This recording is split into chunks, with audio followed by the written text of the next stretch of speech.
Welcome back to Phase Zero, Season 4, Episode 21. It's Wednesday, May 22nd, and we're swinging into just Spider-Man news here in Phase 3. Just so much Spider-Man news. If you were just in life last week and heard a loud scream wherever you were, it was Jamie, because Spider-Man Noir is actually happening. A live-action Spider-Man Noir series starring Nic Cage.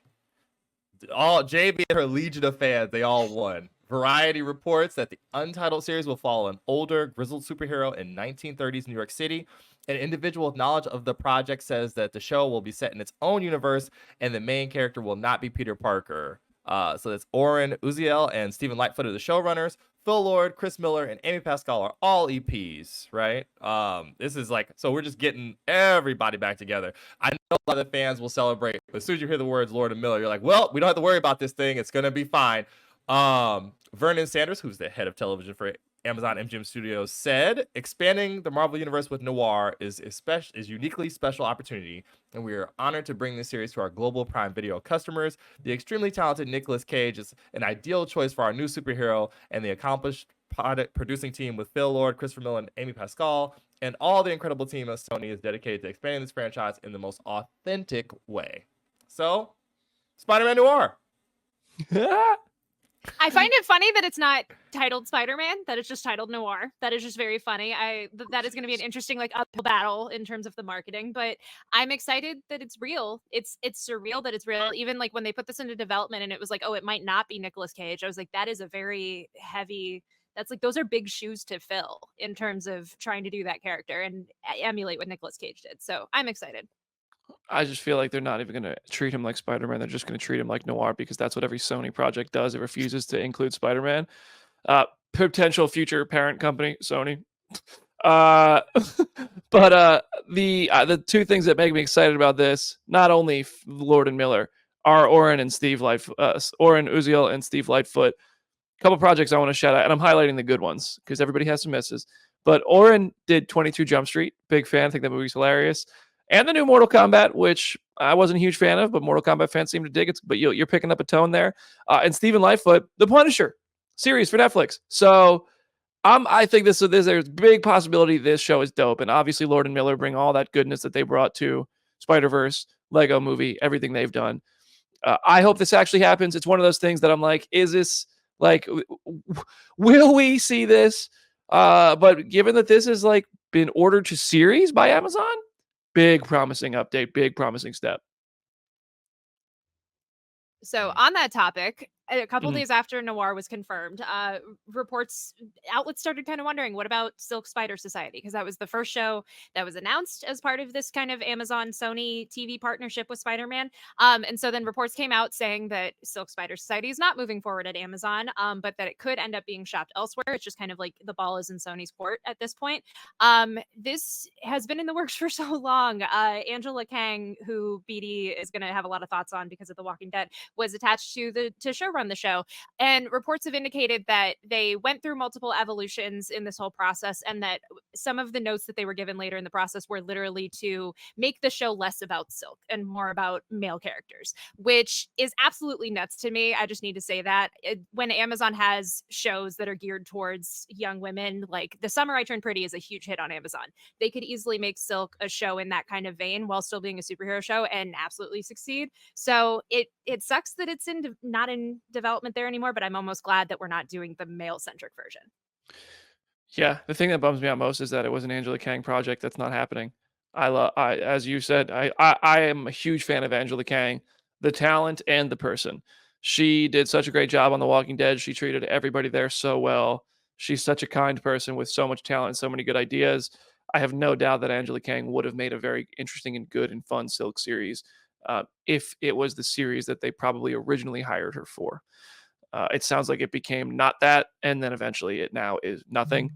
But they're apparently still doing a whole Spider-Man universe on Amazon. Bullshit. Like, I'm sorry. I don't believe it. There's apparently a Spider-Man universe in the movies, too. Guess what? There's no Spider-Man. I'll believe it when I see it. That's the only way I could sum it up. I know that we have people of all ages watching. There's just no other way to describe that. We get one per show. Yeah. So what we do? Everybody gets one. Does That's anybody Spider-Man buy would say. this? Like you said, I'll believe it when I see it. I have lived through, just as a fan and as someone in this industry, I've lived through so many life cycles of cinematic universes and things that are happening. Today is literally the Dark Universe 7 announcement days, anniversary. So, like, we've lived through so many of these. I will believe it when I see it. I don't doubt that they want to do it. It's just a thing of like when one of your first projects is already falling through and it had to be completely changed multiple times over. I don't know. I'm sure Aaron has thoughts. I'm very curious what you have to say. You know, in a previous life, you know, I used to like follow a lot of these sort of like long developing, long gestating video game projects, and that's the same kind of like odor I'm getting off of a lot of this stuff. Yes, I'm sure people will enjoy Nicolas Cage being a hard-boiled detective in a black and white filter for 8 to 12 episodes. Like, it'll be great. But like the other stuff, for there to be a universe, there has to be other shows, right? You would think. Like in a rhizomatic like organism, there have to be tendrils for the tree to make sense. We have a sad little branch. It looks like Charlie Brown's Christmas tree right now. Just the saddest state of affairs you can possibly imagine. So I don't know what's gonna happen. Obviously, I'm still wondering, is Donald Glover still making Hypno Hustler or whatever it is? Is that still happening? He's making Mr. and Mrs. Smith season 2. I know that. That's going on. That has a whole lot more momentum, right? So yeah, I don't know. And the funny thing is, Randy, this is Grosjean in the comments, like, how much was it be for Disney to buy back Spider-Man? Goodness gracious. Imagine you had a goose leg gold eggs. That's the only thing in your house. You don't have any furniture. You got the Reddit rate my room setup going on. You're not going to sell them the goose. No. They would charge an insane amount of money. So I guess we're just kind of stuck in this holding pattern. Although Madam Web #1 on Netflix. Hey. Brandon's so bad. This whole thing is put him in a bad mood. That's my trigger word. Yeah. That is. I'm going to go out of order on these because I'd like to end the show on some good news. So go ahead. I'm going to go to Kraven. Every once in a while, I send a tweet from Phase Zero, and I just hope it reaches. I got to reshoot that because my camera knocked, and I might make this a social clip. Okay. Every once in a while, I send a tweet from the Phase Zero account, and I hope it reaches the right audience. I tweeted about Kraven being delayed, and it certainly found the right audience. 1 million impressions later, everybody understands the humor of this next bit of news. Kraven the Hunter was delayed to December because, according to producer Matt Tolmach at Sony, quote, Kraven moved to Christmas because we're excited about it, and Christmas is the best release period there is. When you get people with time to go back to the movies over and over again. That was a real reflection of how the studio felt about the movie. We're really excited, but that's a great move that reflects just the feeling about the movie, end quote. So there you have it. Kraven has been moved to December, not because the movie's unfinished, not because they're fixing things, but because it's so good that Sony and the producers believe we will be buying tickets to see Kraven over and over and over again. We'll be bringing our kids and our grandparents. There's nothing we'd rather do on December 25th, or even New Year's Eve for that matter, than go see Kraven doing his hunting. In fact, I am so in line with this that I think that's the reason why 2024's box office to this point, at the equivalent point last year, is $600 million down. Everybody's saving their money to go see Kraven over and over again. This is a result of Madam Web. I don't mean to be a dick. This is just what happens, okay? I want the movie to be good. I'm actually quite excited for this movie, at least a little bit. But after Morbius burned me with those trailers, I bought in, and then Madam Web became what it was. I feel no need not to have a little bit of fun talking about this stuff. Like, it's all in good fun. Sorry, Matt Tolmach. You're great. I'm pretty sure I've interviewed Matt Tolmach. But it's just the Sony Spider-Man stuff just continues to disappoint in the fact that they market Spider-Man and Morbius, don't put them in there, and then Madam Web is a web that connects absolutely nothing, not even its own story. So Kraven, hopefully it's good. I will guaranteed watch it and interview people and hope it's a good movie and share my thoughts on it honestly. But that's that. Kraven sweep. I love that you're like, oh, grandparents and children are all going to go to this movie, in which, as the chat is pointing out, he like bites somebody's nose off. Like, yeah, it's rated R. Wait, isn't this movie rated R? Yes. At this point in time, it's rated R. We broke Petey. We completely broke Petey. Yeah. Oh. My only comment is it is so funny to me that a Venom movie basically started filming and ended filming and will be released in the time it has taken Kraven to be released. Like, that is my only comment in this regard. Aaron? I'm gonna let, okay, I'll go so Brandon doesn't have to. Yeah. The funniest thing about this to me is that the strike screwed this movie over, like, completely. That's what really the underscore thing here. Because remember, what Brandon Davis was like, there's no way this movie's gonna be worse than Madam Web. And every week that goes by makes me go, oh my God, but what if it's not? But what if it's not better than Madam Web? What if it's worse? And the decisions they're making do not indicate confidence. I mean, Christmas aside, I know people have different traditions with their families over the holiday breaks. They do different things. I know friends who go to like Chinese food restaurants and things like that. But I don't know if we're going to the movie theater 3 times to see Christmas, like to see Kraven Christmas. I don't know if we're going to do that. Wouldn't it be funny if they just had Aaron Taylor Johnson just remake The Ernest's, Jenna? If they won't do it with Venom, they might as well. He's so mad down the corner. For those of you listening at home, Brandon is like despondent, okay? Not happy about any of this right now. Like, I business decision, I get it. Put the movie around the holidays. It is a time when people go to the movies and hype up your movie. I just like, I'm so tired of these Spider-Man spinoffs that don't have anything to do with Spider-Man. And like this, the lack of sensibility in them. That Morbius post-credit scene was the stupidest. I've already used our one S word for the show, but that I've ever seen. Venom went to the MCU and then left as fast as he got there. It felt like what's going on? I want it to make sense. I care about these characters. I'm gonna watch the movies. I want them to be good. And honestly, I'm telling you, I've seen is the Kraven trailer online? Yes. I think so. Okay, I remember I saw like a trailer at CinemaCon, and then shortly after that, they released the trailer online. The footage, like, it looks, and I like Aaron Taylor Johnson quite a bit. Honestly, I like Aaron Taylor Johnson a lot. I love Bullet Train. That said, I don't like this Spider-Man spinoff world, and I want to. Like, I just want these movies to be good. So we'll see. It also did seem like, the last thing I'll say, like, I remember Sony announced this date and the Karate Kid movie changing at the same exact time. And like, this was Karate Kid's old date, and then they moved it so the new Karate Kid movie could come out after Cobra Kai. So it seems like that might have also been a huge part of the decision. And then now they're just justifying the Kraven move by saying what they have been saying. So, and maybe it's also weathering the storm thing. Nobody's going to the movies right now. Like, people are not nobody, but it seems like the story after every movie releases, look at Fall Guy, look at If. The commentary becomes, wow, it underperformed. And it's not just Marvel movies. So maybe they're thinking by December, our recession and depression will end. But we'll see. Kraven's here to save us all and sweep everything. But on a better note, we're going to end this on a much higher note. Spider-Man 4, according to rumors and everybody online, including, I'm pretty sure, the subpoena, can we get some toast account or whatever it is, that has been leaking so much crap that I try to avoid because I don't want spoilers. See, that's the difference between news and like a leak. I like news. I don't like plot points.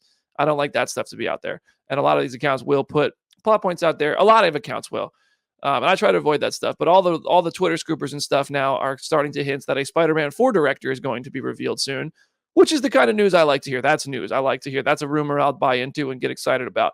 Jeff Snyder also says that it could be Adil and Bilal, who just did Bad Boys Ride or Die, previously did Bad Boys for Life and Miss Marvel and the never-to-be-seen Batgirl movie. I've seen Bad Boys Ride or Die, by the way. I loved it. Like, genuinely loved that movie. I also love Bad Boys for Life, and I think Miss Marvel is a very good show. So I think Adil and Bilal are very inventive in their character work, in their action scenes, all that stuff, and I think they would probably be pretty good fits for a Spider-Man movie, I gotta say. Having spoke to them about Miss Marvel and being someone who will like go to my deathbed still being sad about Batgirl, I love this decision. I think that it would be so great to see them get a superhero movie and kind of like get retribution for what happened with Batgirl. I also just like that one POV shot of the gun flying across the room in the Bat Boys trailer.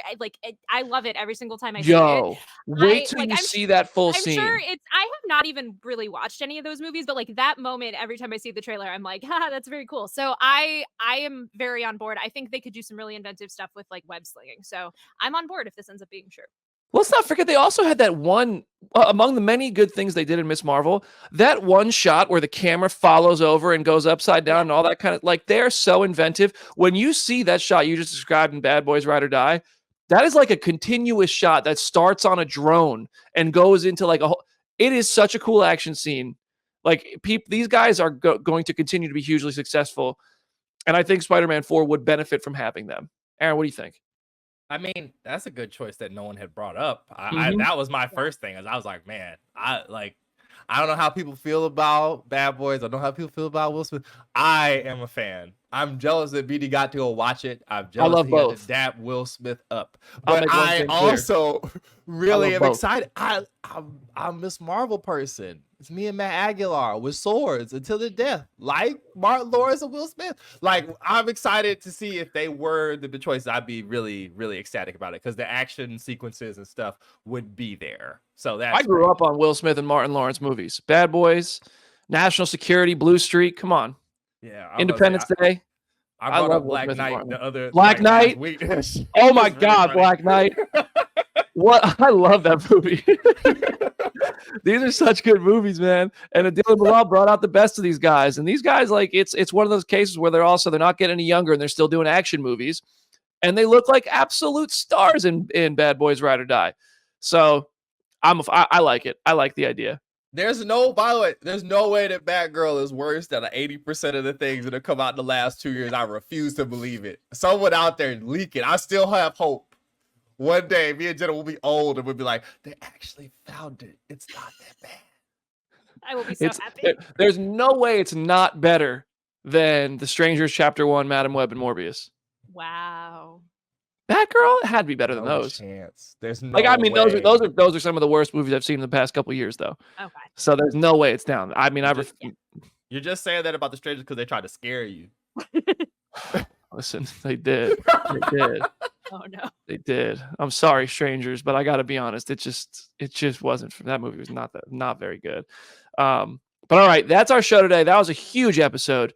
If you're new to Phase Zero, welcome to the show. If you're joining us back, welcome back. You're welcome anytime. We do this every Wednesday. We're going to figure out if we are going to do our X-Men, Dark Phoenix, Road to Deadpool and Wolverine review on Monday. We will keep you posted on that. We'll tweet it. We'll share it, on all the places we keep you guys updated.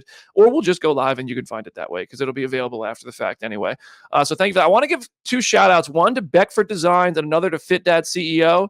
Two Phase Zero listeners. I met both of y'all recently this week, and you guys were both awesome to hang out with and talk to. And every time I meet somebody who listens to us yap about this stuff, it is genuinely the most bizarre, flattering experience in the entire world. So thank you guys for being such awesome friends of the show. And yeah, so Jenna, any last words for today's show? It's at Hey It's Jenna Lynn on social media. As always, go read some comics and go to comicbook.com. Check out all of the spinouts from my chat with Brad Winderbaum. It was so surreal this whole weekend. Every time I opened up Twitter, seeing like Deadline and Variety and all of these other outlets write up quotes that I got. Like, that was the coolest thing ever. And I also talked to X-Men 97 directors Chase Conley and Emi Emmett Yanamura, and that was a really, really fun chat. We do have the video of that on the site, and it's going to be on the YouTube channel very soon. So keep an eye out for that. Do have to give a bravo to Jenna for that interview with Brad. Every time I open Twitter as well, I was seeing that get picked up everywhere.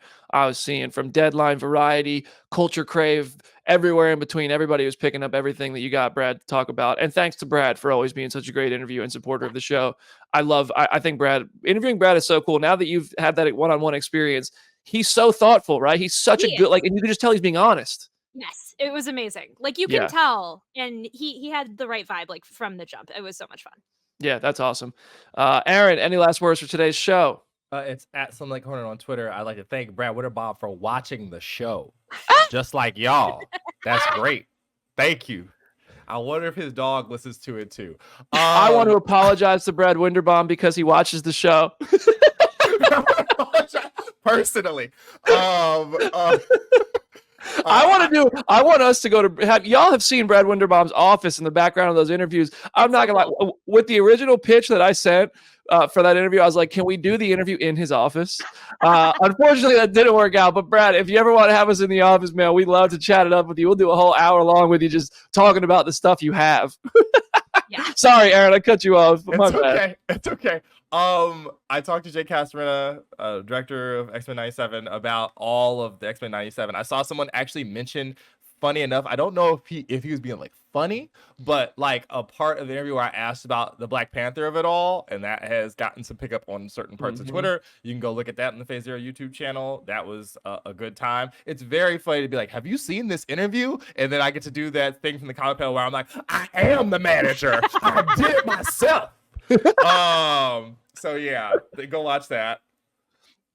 All right, y'all. That's our show today. Thank you so much to everybody who listens and watches with us on Phase Zero. Make sure you subscribe to the channel, turn the notifications on, all that good stuff. Please share our show. Play it for your mom. Play it for your dog. Go watch the X-Mansion tour. That video keeps climbing in views from that Airbnb. There is a 20-minute video on our channel showing you the full inside of that X-Mansion they built to support X-Men 97. It's awesome to see you guys enjoying that video. And we will be back next week with some new episodes for you. Have a wonderful long weekend, everybody. If you're at Star Wars The Acolyte tomorrow, give me a shout. And if you have any questions for those folks, shout them to me on social media. We'll see you real soon, everybody. Leave 5-star review, play our show for your mom, play it for your dog. I already said it, but that's how I have to end the show. Goodbye.